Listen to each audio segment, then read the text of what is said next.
I'm going to take you to school today. If we can fire up. It's good to see. I just want to mention, I might have mentioned it before, Oscar's and his wife had a baby. We haven't seen him for a couple of weeks. He's been playing dad. But everything's okay, Oscar? Yes, he's doing very well. Super. So we're going to school. We're going to learn our vowels. Some of you remember this. Some of you might be, some of the older folks, not me of course, but others, were talking about when we started to learn in kindergarten, first grade, we started with the C. Dick Run books. Oh, those are old. But we remember C. Dick Run, Spot, and Funny Funny Jane, and all those things. But we started off learning our letters, of course the name of the letters, but the sounds of the letters. But we started talking about the vowels. And we want to talk about the vowels, the sounds of worship. Because how many can sense that God's up to something in the house? Either that or we will give you CPR. And that's not a diss, but it's true. God is just raising the temperature in worship in the house. And so we want to ride that cloud. Amen. We want to stay in the cloud, and we want to stay in the pillar of fire. So whatever he's doing, because how many know that worship is a whole lot more than just praise? Worship releases things. You can see things happen in your life, in your family. Healing can happen in worship. There's so many things. Worship connects us proactively with heaven. And so God begins to move by His Spirit, and we want Him to do that. So let's read the scripture, and let's read together because we want you to get your vowels straight. Okay, let's start. Start with me. But an hour is coming, and now is, when the true worshipers will worship the Father in spirit and truth. For such people, the Father seeks to be His worshipers. God is spirit, and those who worship Him must worship in spirit and in truth.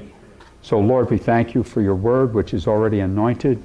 Now just anoint our hearts, enlarge our hearts to take us into those new places. In Jesus' name, amen. Now look at the scripture, because there's something here that if we don't look at it carefully, we can miss. If you look at that, God is not seeking worship. He's seeking worshipers. Big difference. God does not need our worship. He isn't self-centered. He's like, oh, worship me. He's not insecure. He doesn't need to show off. He can't be bought off by our worship. Some people think if they worship really hard, they can get more brownie points than if they don't. It's not the nature of God. Our worship does not cause Him to reward us necessarily with His presence. So if you're quiet, you only get 10% of His presence, but if you're loud, you get 100%. In which case, Tyler would get 150%. Yay, Tyler. But it doesn't work that way. Worship has always been a matter of the heart. Worship is a matter of the heart. You say that to yourself. Worship is a matter of my heart. It says that God is seeking worshipers. You see, He's not seeking worship, He's seeking worshipers. You are the worship. I'll let you soak on that. You are the worship. When you and I begin to open our mouths, we become the worship. Our life becomes the worship. It becomes, as we said in Revelation, the testimony of Jesus is the spirit of prophecy. It tells the story of Jesus just by our life, just by how we live. All of those things go into worship. And so God is seeking worshipers, And he's seeking those people who will worship him, as it says, in spirit and truth. For such people, God the Father seeks to be his worshipers. Our heart is what makes our singing worship. I'll let you think about that. Our heart is what makes our singing worship.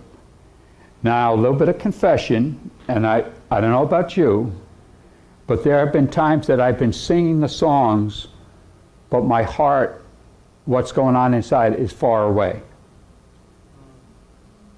I have my eyes closed, I'm singing the songs, hallelujah, and I'm thinking, man, I got to fix that car.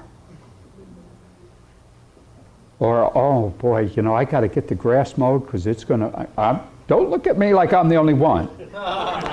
Don't give me that look. Because we're all there the same. But it's our heart and the position of our heart and the attitude of our heart that makes our songs into worship. Everybody okay? When our heart is aligned to worship the King of Kings, when our heart is directed toward him, doesn't have to be perfect, but it's directed toward him, that's when our songs become worship. That's why I love what Fred last week, and God might do that some more.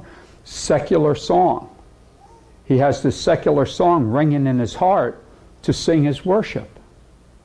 But that secular song, through his heart of worship, made that song worship. Does that make sense? Because it's all a matter of the heart. And so if we understand that, then we can understand that word, the Greek word for worship is the word proseuchomai. Proseuchomai means to bow. It means, in one place, I love it, it means to kiss. To bow down as you kiss a baby. That's proseuchomai. It means that you bow down, you fall down before the majesty of God. It's a natural response to his presence when it says, those who worship him must worship in spirit and truth. How many know there are levels to worship? There's a great book by Ruth Ward Heflin called Revival.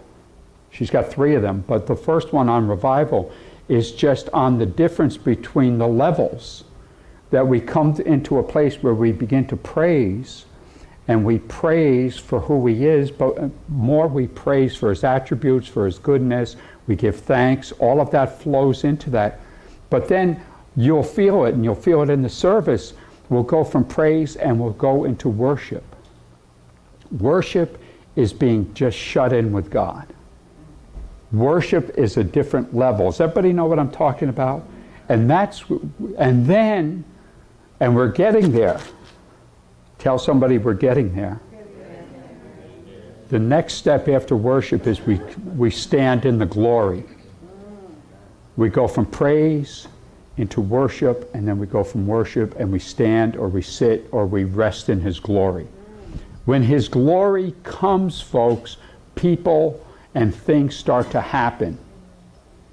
It becomes very easy to minister. Miracles pop, healings pop, stuff falls off, because it's his tangible presence at a new level that, he just shows up and shows off.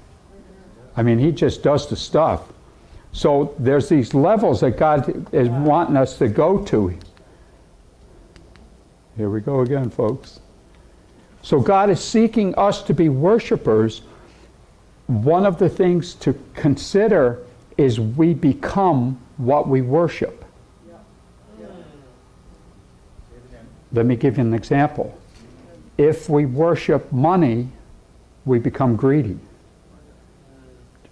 John D. Rockefeller, when they asked him how much money is enough, he said a little bit more, even though he's one of the wealthiest men in all of America.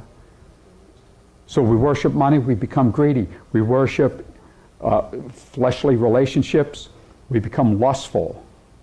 We worship power, we become corrupt. Not that it ever happens in Albany, New York, but we read about it. All those things. So guess what? When we worship the true God, guess what we look like? guess what we become more and more like? Isn't that good? Amen. Thank God, thank God. It's all about loving God, and in doing so, we become like Him, and then we love others in greater dimension as He does. We love because He first loved us. We know that. So when we start talking about the books in the Scripture that tell us about worship, of course, the first one that comes to mind is Psalms. The second one, or equal to that, is Song of Solomon, believe it or not. But the third one, which I would encourage you to check out, is the book of Revelation. Book of Revelation is a book of worship. And you can go through chapter after chapter after chapter of the book of Revelation and begin to see a revelation of worship both on earth and in heaven. And God wants to teach us to be able to worship here on earth like they worship in heaven. Why not? Now, some of us came out of some traditional streams where we taught things of prayer called the Lord's Prayer. Our Father who art in heaven, hallowed be thy name. Thy kingdom come, thy will be done on earth as it is in heaven. Why, in God's name, would we pray that prayer if He didn't want it to happen? If not, I've been saying a whole lot of those babies for a long time.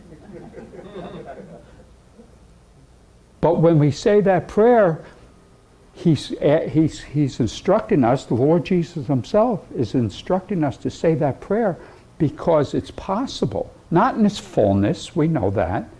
We know the fullness won't happen until Jesus returns. But when He tells us, and people have been praying for 2,000 years, Our Father who art in heaven, holy is your name.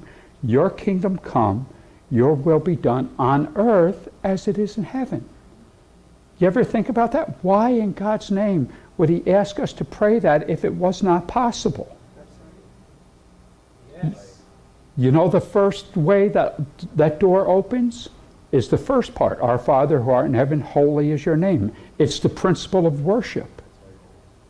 Worship opens the door and pulls back any fictitious veil between heaven and earth. Everybody okay? We begin to read John chapter 1, and it talks about John the Revelator having an encounter with the risen Lord Jesus. Guess what? He did worship. How? Fell down flat on his face.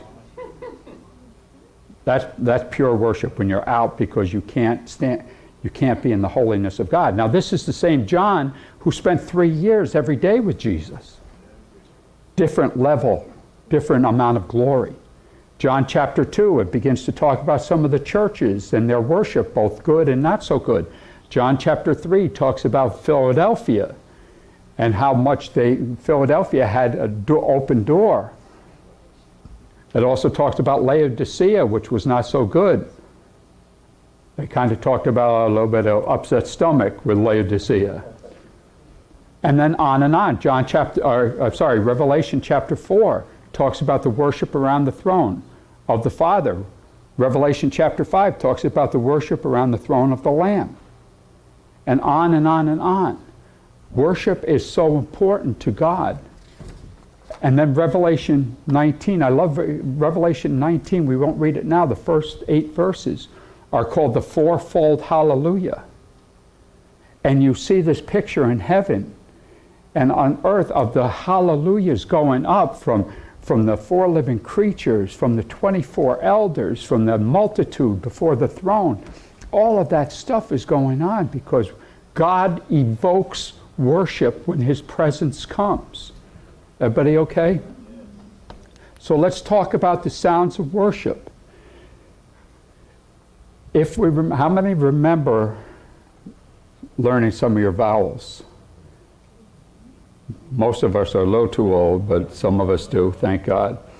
And we started off with those vowels, and it's the same in other languages, by the way. If you try to learn some other languages, whether it's Spanish or what other language, you begin oftentimes with the vowels. So the first vowel we want to talk about the vowels, the sounds of worship. So we're going to use the vowels as little acronyms, as little reminders of what worship looks like. Now, this is not the traditional, and there's nothing wrong with that. Let me be careful.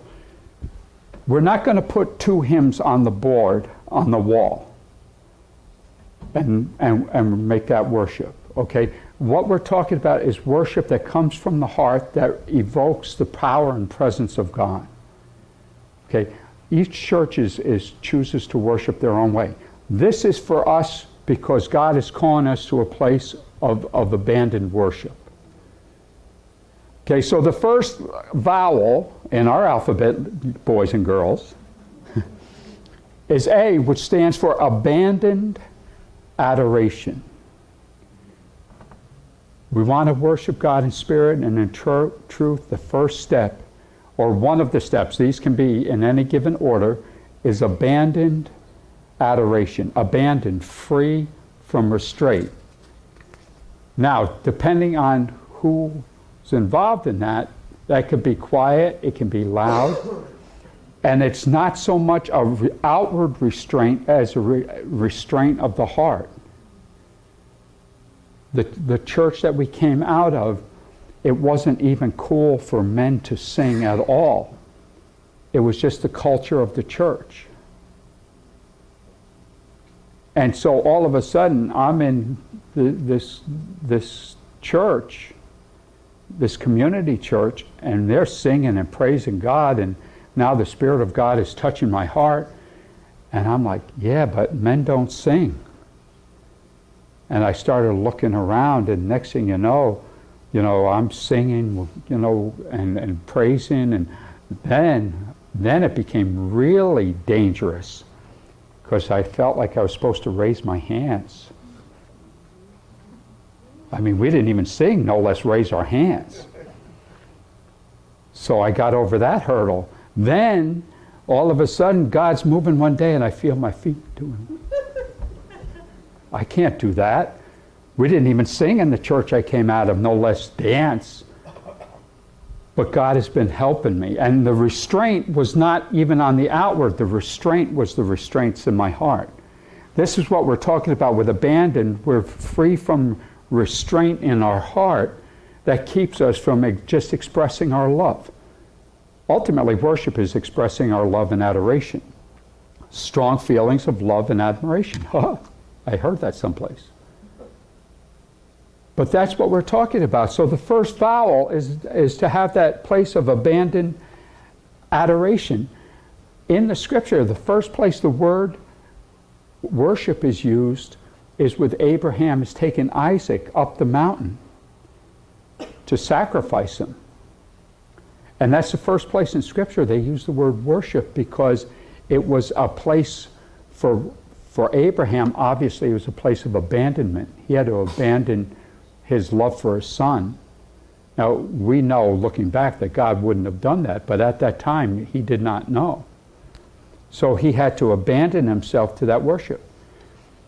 Jim Goll, who's a great writer in the scripture, writes something like this: you can have the best worship band in the Christian world and fail to truly worship if you're not genuinely desperate to lay down or abandon your agenda in favor of his.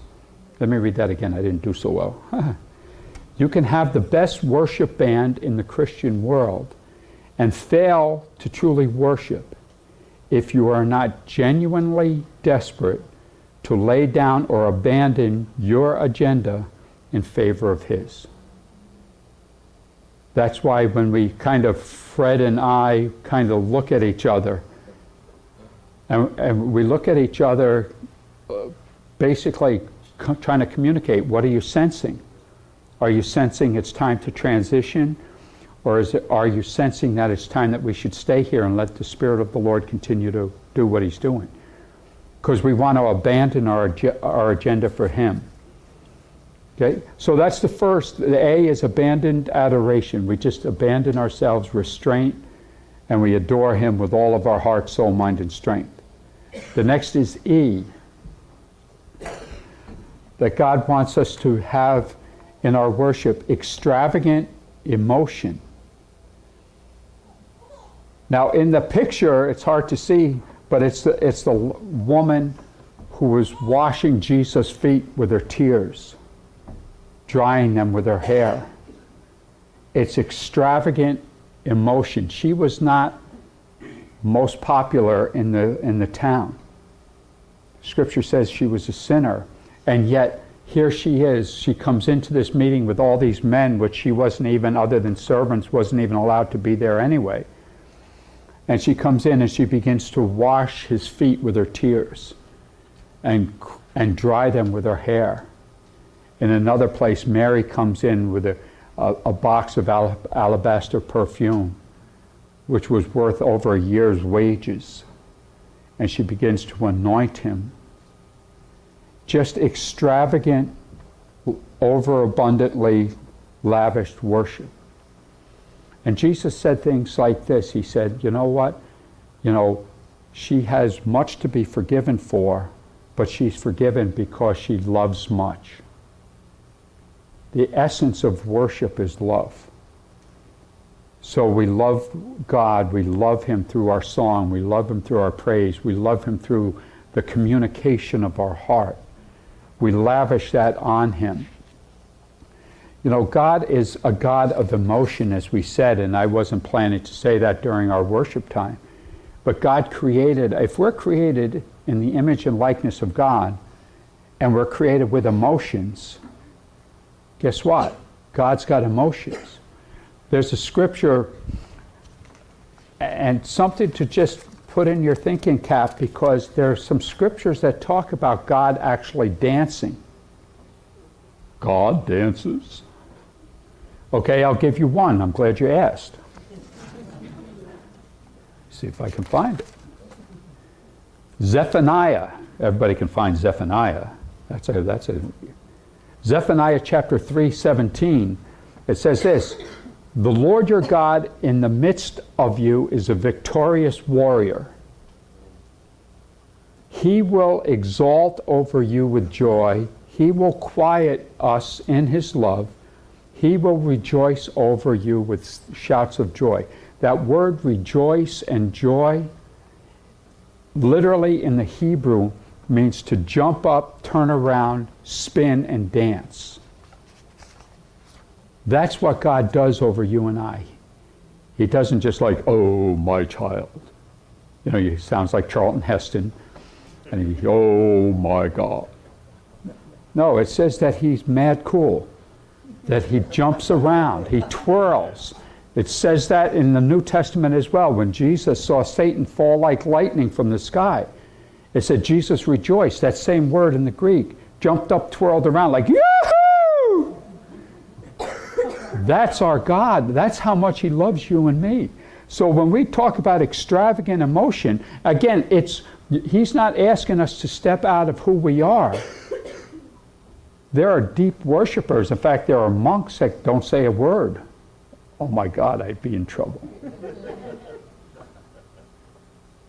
It's whatever your character is, but we lavish that on him. There have been times that I've been a bit loud in my worship. There have been times that my heart has gotten so full I couldn't get a word out of my mouth. That's okay. But I want to lavish my love on him, lavish my emotion. So that's E, extravagant emotions. A-E-I, remembering my vowels. The third part of extravagant worship is intensified intimacy. All worship is ultimately about intimacy. Say that to yourself in your heart. All worship is ultimately about intimacy. Now, there are many purposes for worship. There can be warfare worship, you know, as in Jehoshaphat. There can be just worship for petition. There can be all kinds of reasons for worship. There can be worship that releases heaven on earth. But ultimately, all worship is based in intimacy. That's where God wants to take us. Deeper and deeper and deeper into that place of intimacy. And the more we go and we give ourselves to worship, and the more we abandon ourselves, and the more we give him extravagant worship, the more he takes us into that secret place. It says in Psalm 91, Song of Solomon talks about the secret place of the stairs.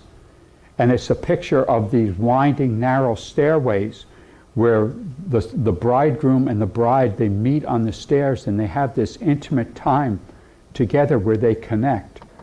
That's what the picture is, what we're talking about. Ruth Ward Heflin tells this story.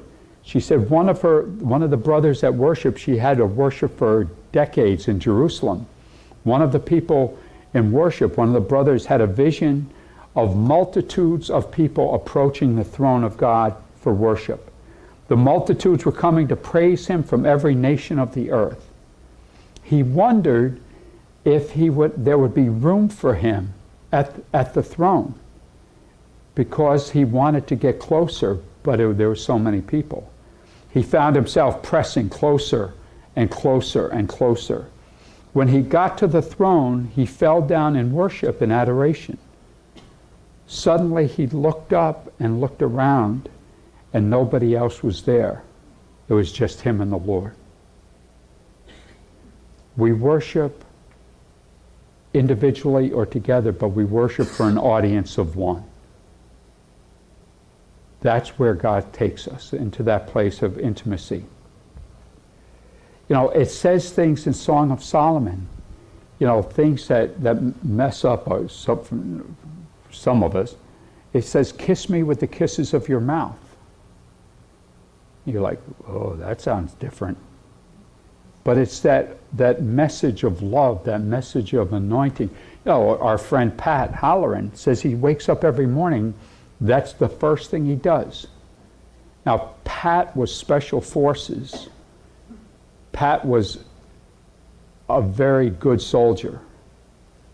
And I'll leave it at that. He could tell his story.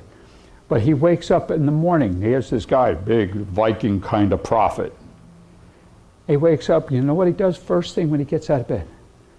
Good morning, Father, I love you. Mwah! Good morning, Lord Jesus, I love you. Mwah! Good morning, Holy Spirit, I love you. Mwah! That's how he starts his day, giving him the kisses of our mouth. Nothing wrong with that. Okay, it sounds a little weird if we're not used to it. But the more we try it, the more we like it. Hey, Mikey, he likes it. So intensified becomes stronger and more extreme intimacy. We're seeing God wants to take us into that heavenly place. He wants to take us into that intimate place. If we know it's possible, then it's something we can reach for. Okay? O, A-E-I-O, overcoming obedience. We can't talk about worship without knowing that our life becomes worship. How we live becomes worship. And when we live a life in obedience to His Word and His Spirit, it creates a testimony of worship into the world. We can't please God if we're not living that life of obedience. The last one, I'm going to go quickly because we want to do the table of the Lord. You, unashamedly upright. Unashamedly means that we're not ashamed for living a life for the Lord. And upright means that we're living the way He tells us to. So A-E-I-O-U, the last one, sometimes Y. So there's Y. Everybody remembers that, A-E-I-U. I had to ask one of our teachers to make sure I was right about that because I was going back a few decades. Okay, but worship, in order to be worship that God takes us to a place, we have to be yielded to His Spirit. As we yield to His Spirit, He begins to release heavenly truths to us. He begins to show us things that we haven't seen before. Does this make sense? So, how do we apply this? We apply it very simply by doing it. We take some of if you took notes, A-E-I-O-U, you just begin to make that extravagant worship, make it abandoned, Try things in your prayer closet if you're too self-conscious, and that's a good place to try. I try things at home all the time. And I'll try things out, and I'll say, I want to express my love for you, God, this way. So maybe I'll get up. I'm telling a story now. One of my most wonderful times was I was ironing a shirt. I'm ironing a shirt, getting ready for Sunday morning service, and as I'm ironing, I'm singing this worship song, and the Spirit of God whacked me, and I'm dancing around the ironing board. I'm having a little glory two-step as I'm ironing, and it was just a meeting place with God. Don't look at me like I'm weird. Try it. Another time I was working construction, and I'm working all by myself, and all of a sudden the Spirit of God comes, and I remember putting my head down. I was working on a ceiling on a ladder, and I was able to get down off the ladder and begin to worship, and God came down in that place so strong. I put my head on the ladder and just began to worship and weep and just have a glory time with God. He really wants to meet us. There have been times we were talking the other night with some folks where we drive along and the glory of God comes in your car. You got to pull over to the side because you can't drive. That's real. That's where he wants each and every one, because you see, it's all about his heart connecting with your heart. Your heart then connects with his heart. It's back and forth. It's intimacy, it's love, and from that, everything else will flow. And if you have to pray for somebody, it comes forth. If you have to, whatever. Everybody okay? Now, we're going to take the table of the Lord, which is one of the ultimate acts of worship. I heard a preacher say the other day, if we look at this book, in the front of the book it talks about the tree of life. In the back of the book it talks about the tree of life. There's only one way to get from the front of the book and to the back of the book, and that's through Calvary. It's through the cross. There is no way to get from the tree of life in the beginning of the book to the tree of life at the end of the book unless we go through Calvary, unless we go through what the Lord Jesus did on that cross. As much as we'd like to believe it, and this is not to diss anyone, we think if we're good enough we're going to make heaven. This doesn't say that. Sometimes we think if we give enough to the poor, we're going to make heaven. This doesn't say that. Sometimes we think, well, if I haven't murdered anyone lately, we're going to make heaven. This doesn't say that. It says there's only one way to get to the tree of life, which is in heaven, and that's through Calvary. It's through saying, Jesus Christ, I recognize that you, born of a virgin, lived a sinless life, died on that cross for me, shed your precious blood, became the perfect sacrifice for all the things that I have done wrong, do wrong, and will do wrong. That's Calvary. And that's the only way to get to that tree of life at the end. So we're going to celebrate that. Okay, if you can come, worship team. I just encourage you just to worship in your heart. You can join in with the team if you want, or just get quiet in your own spirit. But we're going to take the table of the Lord together as a family.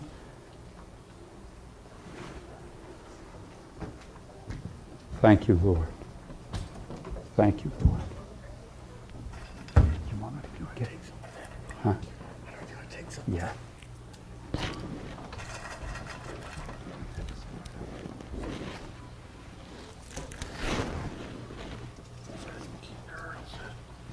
Okay.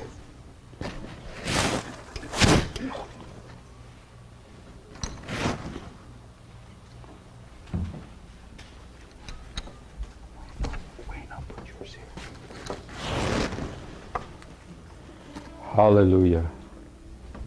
Hallelujah.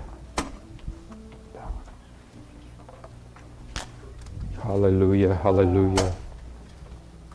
We bless you, Jesus. We bless you, Most High God.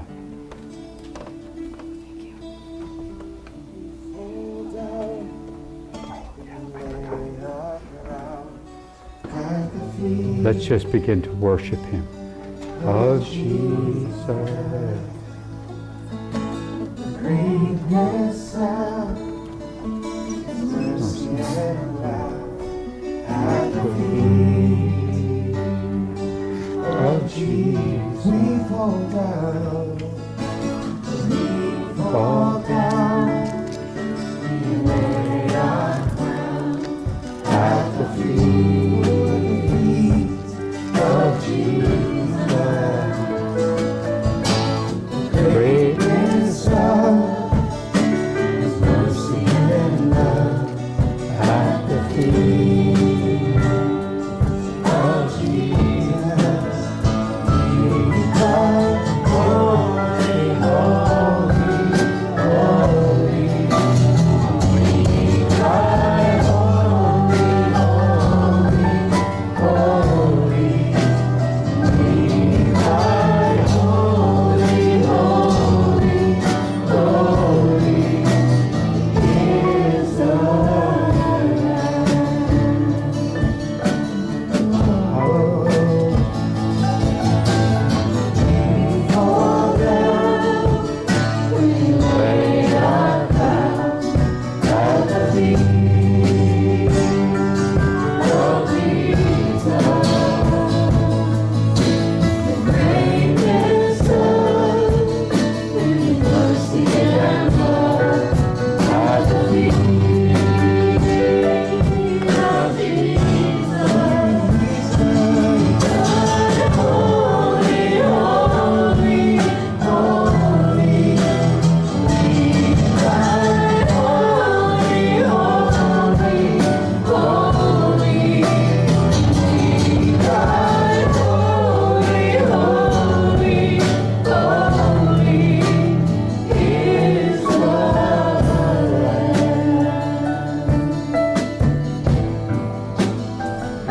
We cry, holy, holy, holy. We cry, holy, holy, holy. We cry, holy, holy, holy is the Lamb.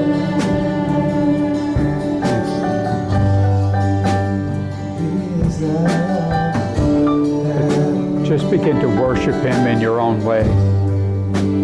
Just tell Him whatever's on your heart. We love you, Lord. We love you, Lord Jesus. We love you, Lord Jesus. We love you, Lord Jesus.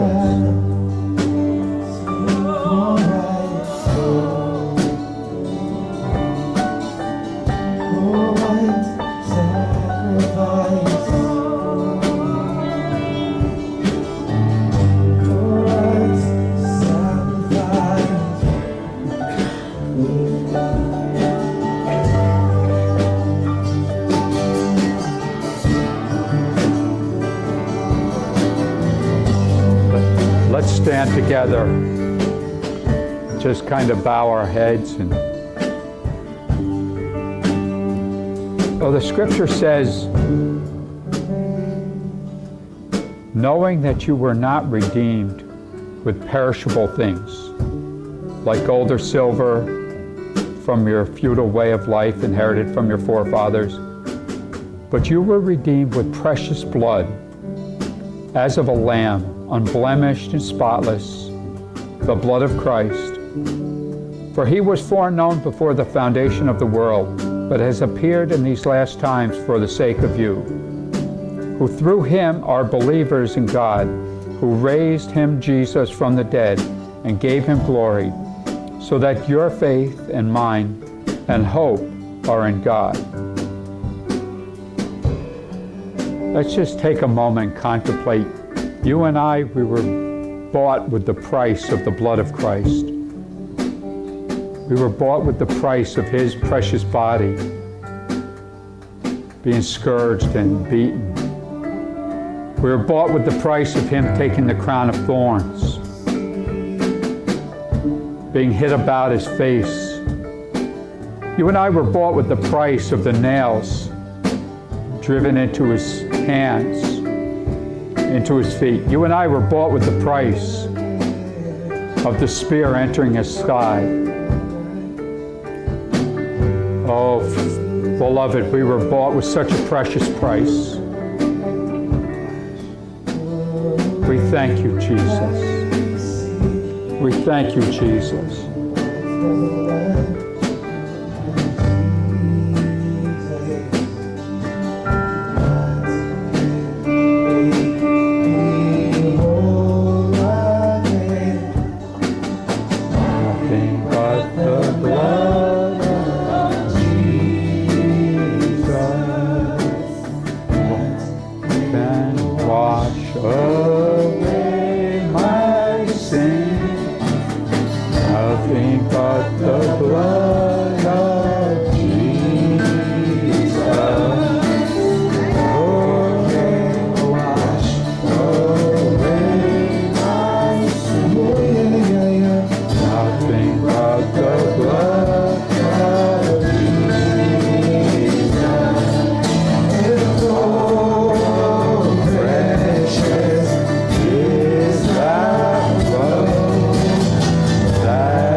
On the night He was betrayed, He took bread, broke it, passed it around, and said to His apostles, "Take, eat, for this is my body, which is given for you."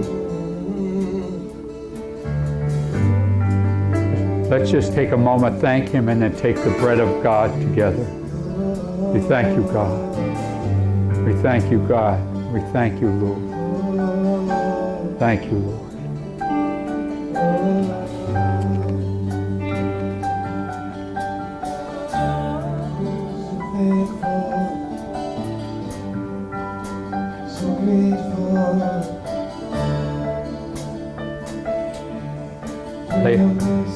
Later that night, when they had supped, He took the cup, blessed it, passed it among His disciples, and said, "Take, drink, for this is the cup of my blood, the blood of the new covenant, which will be shed for all for the remission of sins. For as often as you do eat of this bread and drink of this cup, you do show forth the Lord's death until He come again." As we take this, we make a personal statement between heaven and earth. We make a statement into heaven and earth over our church, over our families. The Lord, your precious blood is enough. Your precious life poured out for us is enough.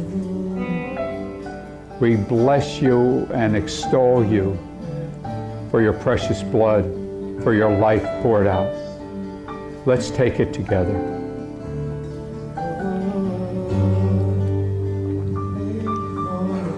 Amen. Let's just worship Him. Thank you, God. Thank you, God. Thank you, God. Thank you, God. Thank you, God. Thank you, God. Hallelujah. We thank you, Lord. We thank you, Lord Jesus. We thank you, Lord. Holy, holy, holy. We cry, holy, holy, holy. We cry, holy, holy, holy. We cry, holy, holy, holy. We cry, holy, holy.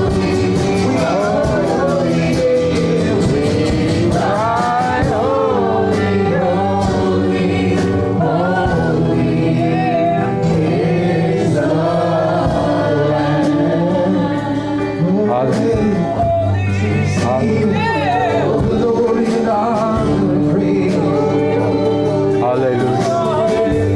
Hallelujah.